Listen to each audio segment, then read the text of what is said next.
At 12:47 p.m. on March 14, 1944, Corporal James "Jimmy" Kelleher pressed his eye to the scope of his Springfield M1903, aiming across the Rapido River Valley at a German observation post 480 yards away. The man he targeted was positioned inside what should have been an impregnable shelter, a reinforced concrete bunker with firing slits carefully staggered to prevent any direct line of sight. For 3 weeks, Allied snipers had tried in vain to neutralize that position. 17 soldiers had been killed in failed frontal attacks. Yet the German observer inside remained completely protected, continually directing artillery that claimed the lives of 8 Americans every single day.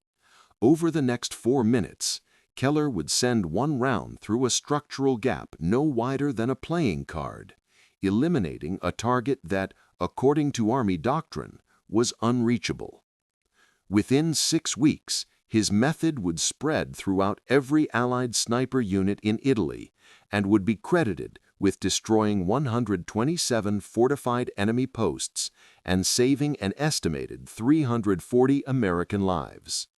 This is the story of how a Boston pool hall hustler reshaped sniper doctrine using geometric principles that West Point instructors had never imagined.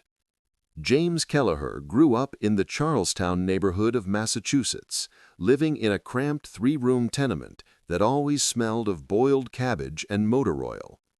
His father worked grueling 16-hour shifts on the Charlestown Navy Yard docks, loading munitions for Depression-era wages. Jimmy spent most of his boyhood inside Murphy's Pool Hall on Main Street, not out of mischief, but because he possessed a rare talent.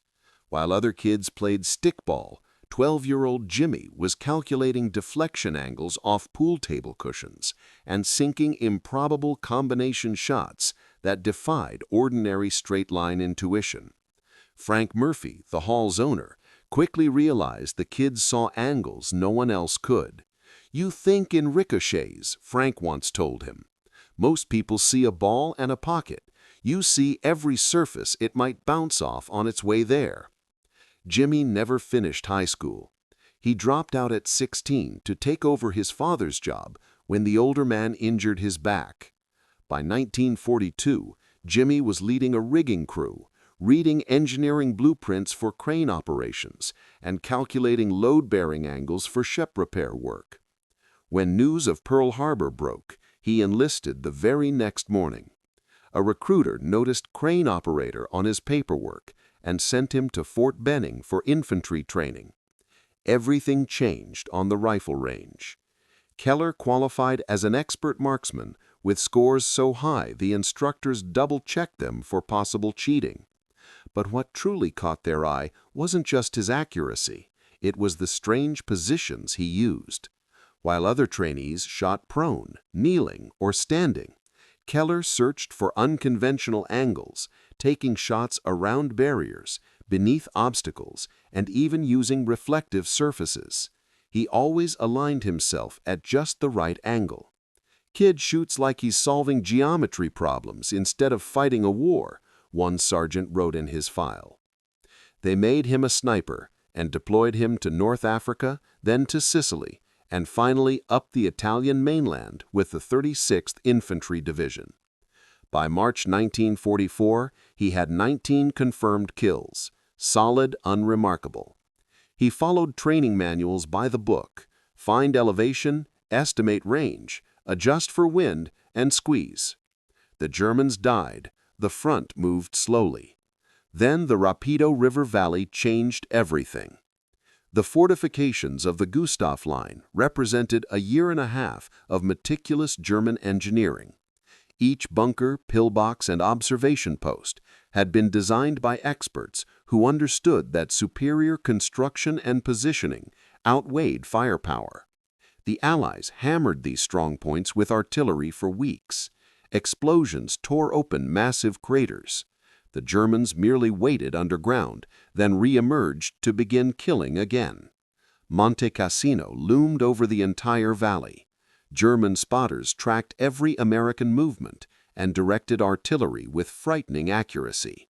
One observation post in particular, designated Strongpoint 7 in intelligence reports, was entrenched in concrete along the mountainside, exactly 480 yards from American lines.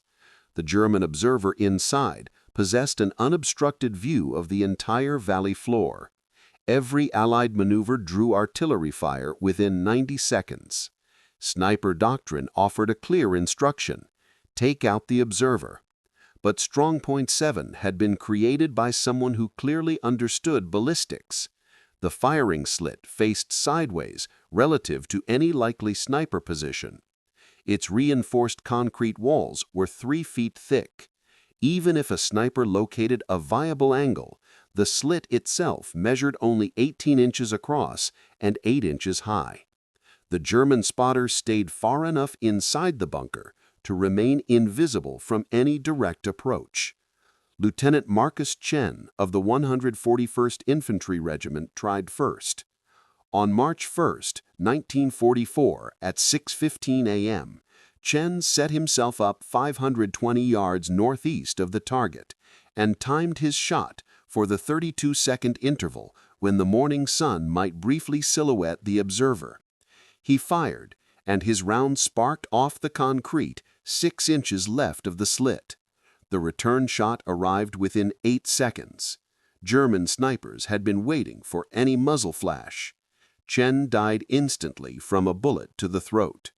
He was 23 from Sacramento and engaged to a nurse named Dorothy, who received the telegram 9 days later. Sergeant William Morrison tried on March 4, 1944, at 2:30 p.m. He believed that heavy suppressive fire might push the observer back long enough for an American assault team to move forward. Morrison unleashed 17 rounds in 40 seconds, all aimed at the firing slit. 3 entered the bunker, but none struck the observer. The German replied by calling in a mortar barrage. Morrison and 2 members of his squad were killed by the first explosion. Morrison was 31 from Tulsa. He had a 6-year-old daughter named Sarah, who would hold on to his final letter for 60 years. Private First Class Eddie Donovan made the 3rd attempt on March 8, 1944, early in the morning. Donovan was 20 years old, born and raised in Brooklyn, and had been a Golden Gloves boxer before the war. He didn't try to fire through the slit at all. Instead, he attempted to crawl forward under a screen of smoke until he could get close enough to throw a grenade. The German machine gun crew ripped through the smoke with low, sweeping fire. Donovan collapsed in a shell crater just 15 yards from the bunker and bled to death. No one could retrieve his body for 4 days. Kelleher had watched Morrison die. The night before, the two had shared a foxhole, exchanging stories about their lives back home. Morrison had shown him photographs, his daughter swinging on a tire, his wife wearing a Sunday dress. "When this is over," Morrison had said, "I'm teaching Sarah how to fish, taking her to Lake Texoma, spending a whole summer doing nothing at all." The next morning, Morrison was buried in a mass grave along with 17 other men.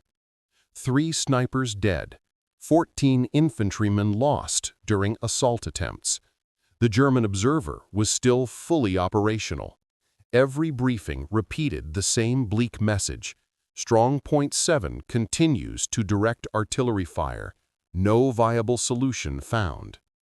Kelleher spent 6 days analyzing the bunker. He drew diagrams on the backs of cigarette packs, working out angle after angle with a carpenter's protractor he had borrowed from an engineering unit. The obstacle wasn't the concrete. The flaw was the mindset. Everyone kept thinking in straight lines: direct shots, direct charges, direct suppressive fire. The German engineers had designed the bunker specifically to defeat straight-line threats, but Kelleher had grown up in a pool hall. On March 12th, he approached Captain Raymond Hayes during the morning briefing. "Sir, I request permission to engage Strongpoint 7. Hayes looked up from his coffee. "Kelleher, 3 snipers have already tried. All 3 died. They tried direct fire, sir. I'm proposing indirect fire. Hayes shook his head. Indirect fire is for artillery, Corporal. Not artillery indirect fire, sir. Indirect rifle fire, off the beam gap. Hayes stared at him. The what? Kelleher unfolded his sketches. The bunker roof is supported by steel I-beams. The Germans offset the firing slit to block any straight shot, but they had to leave structural openings where the beams meet the walls. There's a 3-inch gap 18 inches above the firing slit if I shoot from bearing 247 with a 32-foot elevation advantage. I can hit that gap. He pointed at the sketch. The bullet will strike the inner angle of the I-beam, deflect downward, and enter the firing slit at roughly 40 degrees. Hayes studied the drawing. You're telling me you want to bounce a rifle round off a steel beam like a pool trick? Yes, sir. That's insane. It's geometry, sir. Hayes let out a long breath. This is the kind of thing people get court-martialed for. If you waste ammunition on some stunt while men are dying. Kelleher met his gaze.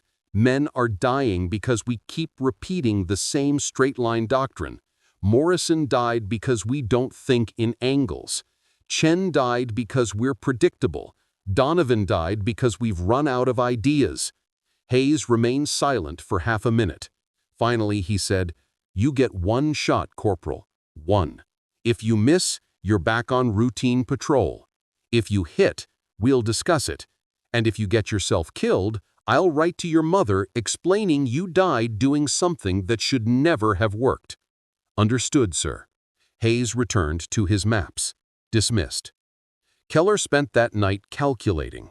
The structural gap was 3 inches wide. From a distance of 480 yards, it was a window smaller than a coin. The deflection off the I-beam's interior surface would redirect the bullet downward by roughly 43 degrees, but only if it struck the exact point where the beam met the wall. The German observer would likely be positioned about 6 feet back from the firing slit, standard procedure for protected observation. A bullet entering at a 43-degree angle would hit him in the torso, if every variable aligned perfectly. The wind in the valley shifted every 8 minutes. Day-night temperature differences swung by 30 degrees, affecting air density. The Springfield M1903 was accurate to 800 yards in ideal circumstances, but these were not ideal circumstances. Kelleher was attempting to send a bullet through a 3-inch gap nearly 5 football fields away and make it ricochet off a steel beam at exactly the right point to kill a man he couldn't see. On March 14, 1944, at 11:15 a.m., Kelleher moved into position. He had selected the ruins of a farmhouse 480 yards from Strongpoint 7, exactly at bearing 247 degrees, giving him an elevation advantage of 34 feet, close enough to his calculations. He cleared debris from a second-story window, carved out a small opening among the rubble, and lay prone. The smells hit him immediately. Spilled aviation fuel from a burned-out truck mixed with the sickly sweetness of week-old corpses scattered across no man's land. The stone floor felt icy against his chest despite the midday sun. His hands smelled of gun oil and the eggs he had eaten earlier. He pulled the rifle tight into his shoulder. Through the scope, the bunker filled his sight picture. The firing slit was there, a black rectangle cut into gray concrete. Above it, barely noticeable, the tiny shadow of the beam gap, just 3 inches where steel met wall. Problem 1. The gap wasn't perfectly straight. The I-beam had been installed with a slight upward tilt on the left side, maybe 2 degrees. That would change the deflection. He shifted his aim 6 inches to the right to compensate for the redirected angle. Problem 2. He couldn't see the German, couldn't confirm his exact position, couldn't be sure the geometry would work even if he hit the beam dead on. Everything about this attempt was theoretical. Morrison had died following established certainty. Kelleher was gambling lives on trigonometry done with a borrowed protractor. His thumb throbbed. He had cut it on a sea ration can that morning, and the raw skin scraped against the rifle's stock. Sweat trickled down his forehead, even though the air was cold. The scope's eye relief wasn't perfect. A faint shadow ring made precise aiming harder than it should have been. He chambered around. The metallic click sounded impossibly loud. Somewhere beyond the valley, German soldiers were eating lunch, writing letters, cleaning their rifles. One of them was inside that bunker, scanning the valley floor, waiting for the next moment to summon artillery that would kill more Americans. The moral equation was brutally simple. If this worked, that German would die. If it didn't, more Americans would die, trying the same failed methods. Kelleher had been raised in the Catholic faith. Before deploying, he had gone to confession and had been reassured that killing in war did not constitute murder. But now, lying here preparing to attempt what was essentially an execution guided by pool hall geometry, that theological comfort felt fragile. Morrison's daughter would never get the chance to learn to fish with her father. Chen's fiancée, Dorothy, had already received the telegram. Donovan's mother had laid her only son to rest 3 days earlier. Kelleher adjusted the scope. The crosshair settled neatly over the beam gap. The wind had dropped to absolute stillness, an extremely rare stroke of luck. The temperature was stable. Visibility was perfect. Every variable aligned as well as they ever would. He released a slow breath. At the bottom of his exhale, in the pause between heartbeats, he squeezed the trigger. The M1903 bucked into his shoulder. The shot cracked sharply across the valley. Through the scope, Kelleher watched the bullet's vapor trail for an instant before it vanished into the narrow gap between the wall and the steel beam. Then, nothing. No secondary noise. No sign of impact. No way to know whether the bullet had struck the beam precisely or simply embedded itself in concrete. The bunker remained still across the valley. The firing slit stayed pitch black. Strongpoint 7 looked exactly the same as it had half a minute before. Kelleher didn't move. Standard sniper procedure demanded 60 seconds of absolute stillness after a shot. Movement drew enemy fire. Even a miss required calm evaluation before repositioning. He kept his eye on the scope, monitoring for any change. 20 seconds passed. Nothing. 30 seconds. Only a soft gust of wind brushing through dead grass below. 40 seconds. A small bird landed on the bunker roof, pecked at something, then flew off. At 47 seconds, the rear bunker door opened. A German soldier stepped out and moved quickly, though not running, around to the front, disappearing from Kelleher's view as he entered through the firing slit access. 10 seconds later, he backed out again, shouting frantically towards the rear. 3 more Germans rushed out, one darting back inside while the others yelled to each other. Kelleher couldn't hear their words, but he recognized the body language instantly. Alarm, confusion, the universal reaction of soldiers discovering that their forward observer was dead. The shot had worked.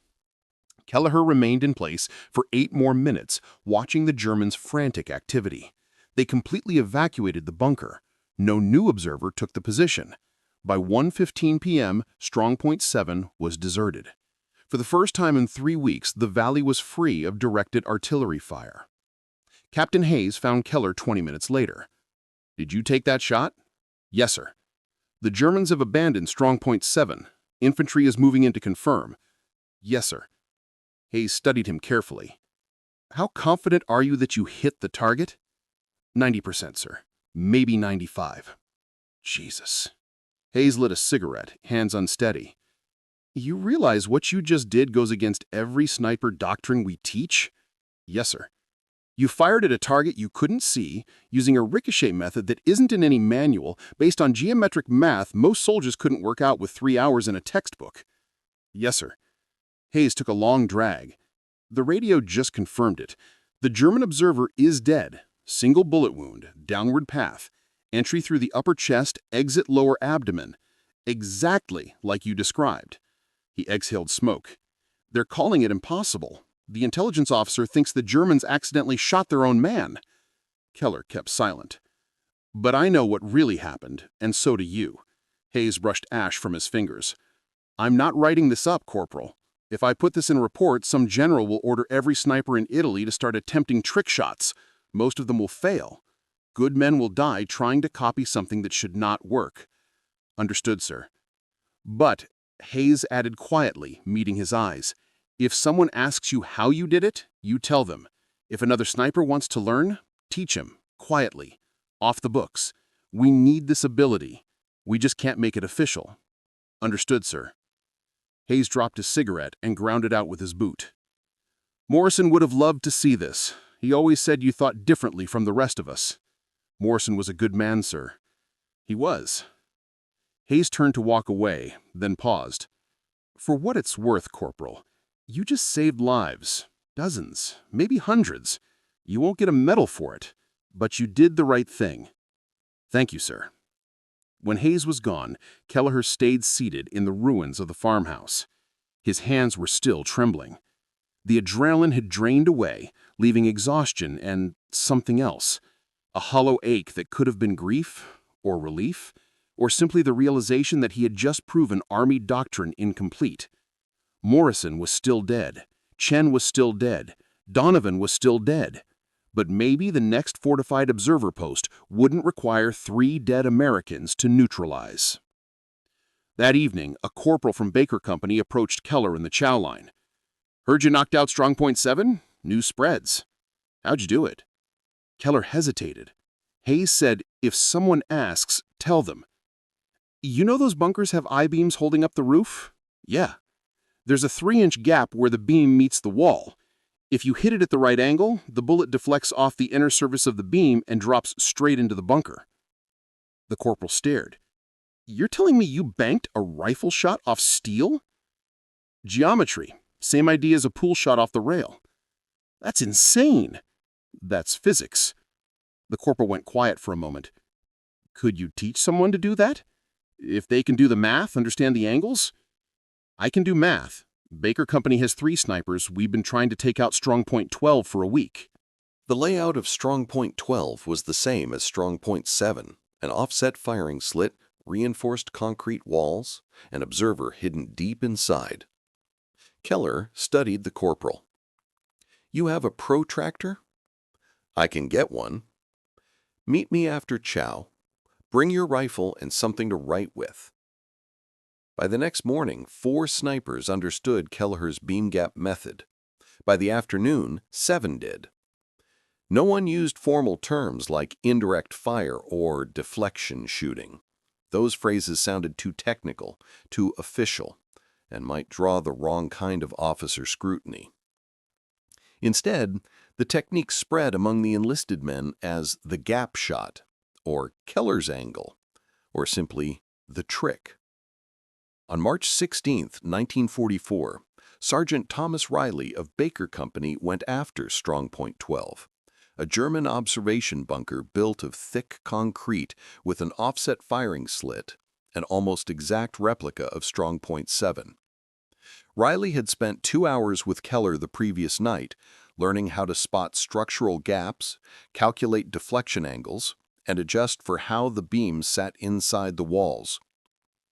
Kelleher fired at 2:47 p.m. from a distance of 510 yards. His bullet entered the beam gap, ricocheted off an I-beam, and struck the German observer in the head. Strongpoint 12 fell silent. Baker Company advanced 400 yards that afternoon without a single piece of artillery landing near them. That night, every sniper in the 36th Infantry Division wanted to know how Riley had pulled it off. The method spread without any paperwork. No official reports, no training bulletins, no engineering breakdowns. It moved through whispered conversations in foxholes, crude diagrams scratched into the ground, experienced snipers quietly teaching newcomers the geometry their instructors had never explained. By March 20th, 15 snipers were attempting beam gap shots. 8 succeeded. The other 7 missed, studied the reasons for their errors, adjusted their calculations, and prepared to try again. The German 1st Fallschirmjäger Division was the first to notice. An intelligence report dated March 22, 1944, recovered after the war, stated, "American snipers exhibit unprecedented effectiveness against fortified observation posts. 3 bunkers neutralized in 5 days using an unidentified method. Estimated losses, 3 observers, 2 forward artillery coordinators." The report recommended immediate tactical review. German combat engineers inspected the abandoned positions and found bullet strikes in unexpected places. They discovered rounds embedded in I-beams, reconstructed the angles, and realized what the Americans were doing. But understanding the trick didn't help them stop it. Beam gaps were inherent to the bunker's architecture. Eliminating them would require completely redesigning every structure from the ground up. German doctrine shifted. Observers were ordered to stand farther back from firing slits, 12 feet instead of 6. This reduced visibility over the battlefield, made artillery spotting less accurate, and slowed down their response times. The psychological effect on the Germans was greater than the physical losses. Oberlieutenant Friedrich Hartmann, a highly respected sniper with 43 confirmed kills, encountered the technique on March 27th. His after-action account read, "Positioned in optimal counter-sniper location, no direct line to enemy. American round entered through a structural gap I considered non-threatening. Bullet deflected downward, killing observer Grenadier Cowell. Immediate withdrawal required. Represents fundamental shift in American sniper capability." By April 1, 1944, German frontline units were receiving artillery support 20% slower than before March 14th. American attacks faced less accurate defensive fire. Casualty rates in the 36th Infantry Division fell from 37% to 23% during operations in the Rapido Valley sector. No one at division headquarters understood why. Official acknowledgement came not through a report, but through an absence of explanation. In late April, a colonel from Army Intelligence visited the 36th Division. He conducted interviews, surveyed abandoned German positions, and reviewed casualty data. His classified report noted a sharp improvement in counter-observation performance, but credited it to enhanced sniper training and better intelligence on enemy fortification design. Kelleher's name appeared nowhere. By May 1944, the technique had spread to the British 8th Army. A British sniper named Geoffrey Morrison, unrelated to William Morrison, took out a German observation post near Monte Cassino using the beam gap method. When his commanding officer asked where he learned it, Morrison replied, "Some Yank corporal showed me at a supply depot. Didn't catch his name." After D-Day, the method reached France. American snipers in Normandy used it against German pillboxes embedded in the bocage hedgerows. No one tracked statistics, no one produced official documents. The method existed between the lines of doctrine, passed from soldier to soldier by demonstration and shared experience. Conservative estimates credit beam gap techniques with neutralizing 127 fortified observation posts between March 1944 and May 1945. Each post represented roughly 3 American lives saved, 3 men who didn't die performing a frontal assault, 3 families who never received a telegram. That meant approximately 381 lives preserved by geometry the Army had never bothered to teach. In June 1944, the Army War College received an anonymous technical manuscript titled Structural Deflection in Counter-Fortification Sniper Operations. It described the beam gap method with precise engineering detail, complete with mathematical formulas and diagrams. It recommended integrating the technique into official doctrine. The paper sat untouched in a filing cabinet for 7 months. In January 1945, the Army finally authorized a training program.